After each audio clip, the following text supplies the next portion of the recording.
What's up YouTube? It's Corey McKinnon here, and today I'm wearing a black shirt, not because I just came back from a funeral, it's because the Bank of Canada just did a double interest rate hike here last week, and I want to talk to you all about what this means to you as a real estate investor here in 2022. Please make sure you hit the like button on this one. Please make sure you're subscribing to the channel and that you watch all the way to the end, because I'm going to have 6 tips here on how to navigate the waters as a real estate investor. So let's get right into it.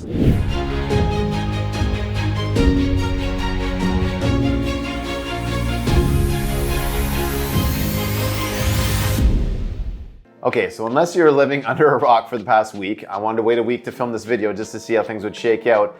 Bank of Canada raised interest rates by a full 50 basis points, or 0.5%. That's 2 interest rate hikes. They haven't done this here in over 20 years. So what does this mean to you as a real estate investor? Does it mean that real estate prices, home prices, are going to be going down? I think they are. Like, we reached peak real estate, I believe, in February a couple months ago. And since then, March, things have been softening a little bit. April, things have been softening a lot more too. We're seeing more inventory coming on the market in different areas and less over asking, less holding back of offers, all these different things. It's kind of feeling a little bit more like 3 years ago. You had to actually work to sell houses. What kind of inflation are we sitting at right now? I've seen reports of 5.7% to 6.7%. Are we heading for a recession? I'm not really sure, right?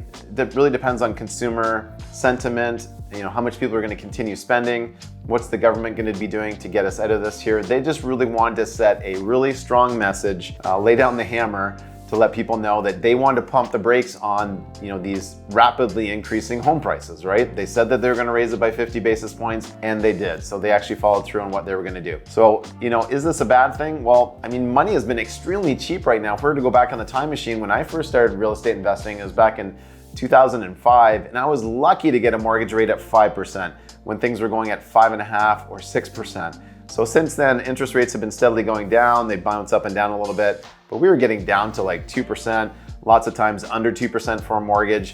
And it just isn't realistic to keep it there all the time. Whether it's 2%, 3%, or 4%, this is still very, very cheap money. So you should still be very blessed. Happy that for the past couple of years, if you were getting something with a 2 on it, that you're able to make more cash flow or spend less on your mortgage. Looking back at the beginning of COVID, the prime interest rate here in Canada was 3.95%, and right now it's 3.2%. So I think people have just gotten very used to the rates being ultra low, and this is what happens during some of these crises, right? Like, we were printing a lot of money, dropping interest rates, really just trying to keep the economy on life support. So what do you expect now? We're starting to have a bit of a recovery, and the government really doesn't want these crazy home prices. You can see interviews of Justin Trudeau being interviewed saying, hey, I've got a son who lives in Kitchener-Waterloo, and he's wondering if he's ever going to be able to afford a house, right? So I guess the government's going to be putting $4 billion aside. I'm not sure how many Canadians that's going to help. It won't go, very far. It won't help everybody, but it could be a help. And hopefully they have more and more programs like that. But what would I recommend to you as a real estate investor here in 2022 and 2023 to be getting through some of this, okay? I've got 6 tips for you here. Let's start jumping into those tips.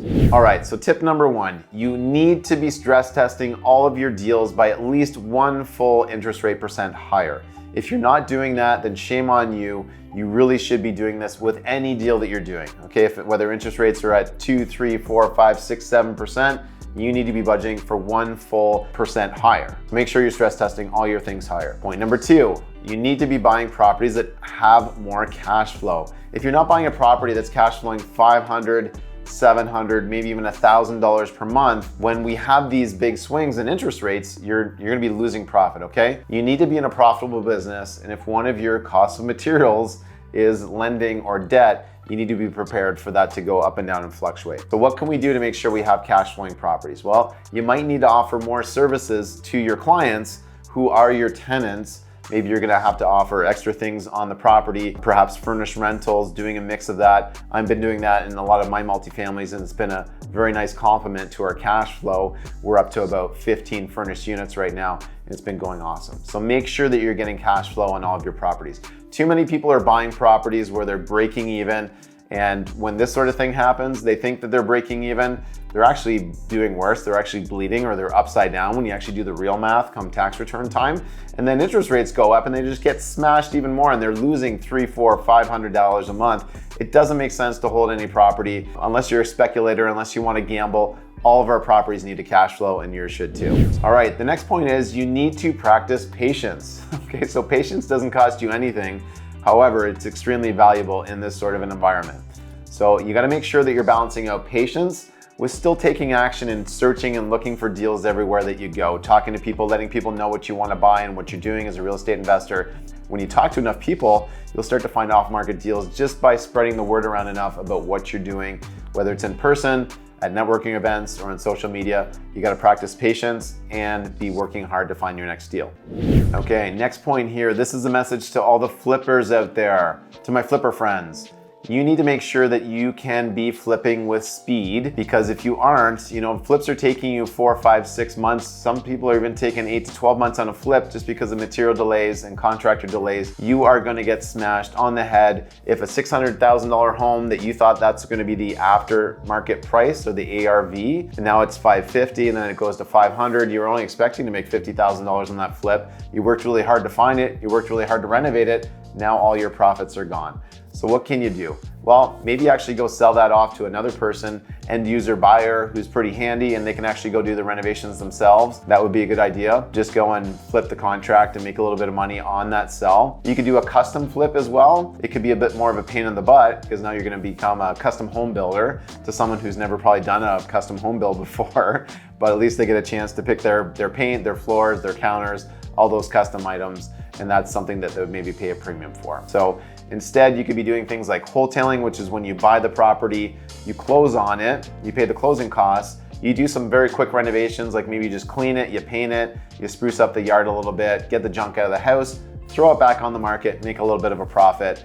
But it's kind of like a stock that's going down. You don't want to catch a falling knife. You got to be in and out of these things really quickly. So unless you have a renovation company where you can turn properties over very quickly, we're talking a month instead of like 3, 4, 5 months.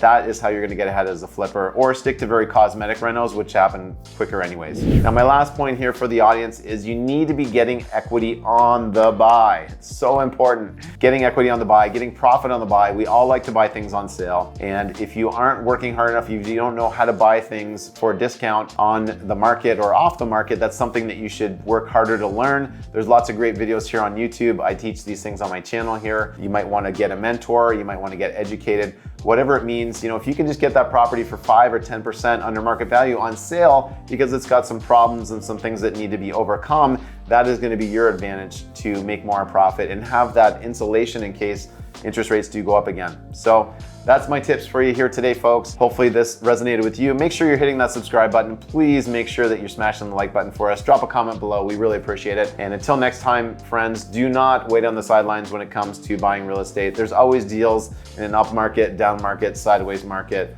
Stay tuned for the next one. Be amazing.